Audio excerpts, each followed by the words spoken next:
My dad missed my brother's wedding 3 years ago. Colin, my brother, has spent every family gathering since then, picking at this wound, asking questions, making comments, doing that thing where you don't quite accuse someone but you make sure everyone feels the shape of your accusation. For 3 years, I've watched my dad shrink a little more each time, and for 3 years I kept my mouth shut, because I thought that was the right thing to do. Last Saturday, I finally told Colin the truth, and now half my family isn't speaking to me. Here's what happened. The week before Colin's wedding, my dad found out that our Uncle Ray, Colin's godfather, and the man Colin had asked to give a toast, had been sleeping with my dad's wife, my stepmom, who I've known since I was 11. Dad found out on a Tuesday. The wedding was the following Saturday. He called me because I've always been the one he calls, and he was completely broken. I mean the kind of broken where a grown man cries and can't finish sentences. He said he couldn't stand in a room and watch Ray give a toast and smile and shake hands. He said he was sorry, he knew what it looked like, but he physically could not do it. I told Colin at the time that Dad had a family emergency, which was technically true. Dad had asked me not to say anything because he wasn't ready to blow up the marriage, wasn't ready to deal with Ray, wasn't ready for any of it. He was barely keeping himself together. I thought I was doing the right thing by both of them. I figured eventually Dad would tell Colin himself, or things would come out naturally, and then Colin would understand. That didn't happen. Dad and my stepmom went to counseling.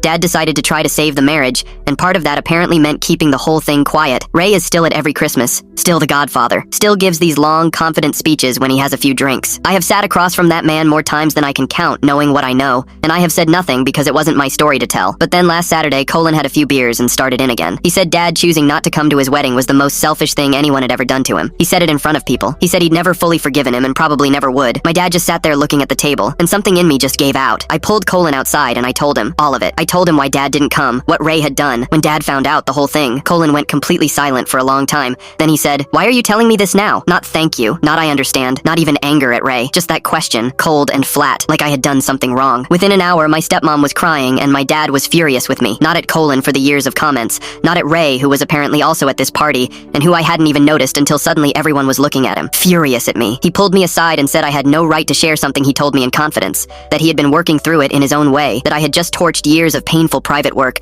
because I couldn't handle one comment at a dinner party. I told him it wasn't one comment.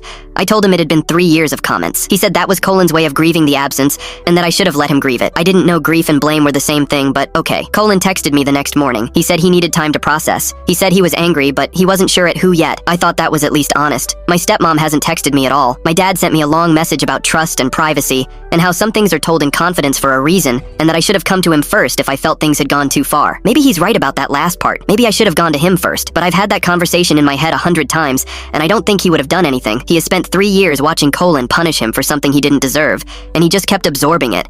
And I think on some level he felt like he did deserve it, like missing the wedding was a sin even if the reason was legitimate. I don't know what I thought was going to happen. I think I thought Colin would be angry at the right person for once. I think I was tired. I think watching someone you love get quietly destroyed over and over for something they couldn't help is its own kind of slow damage, and after 3 years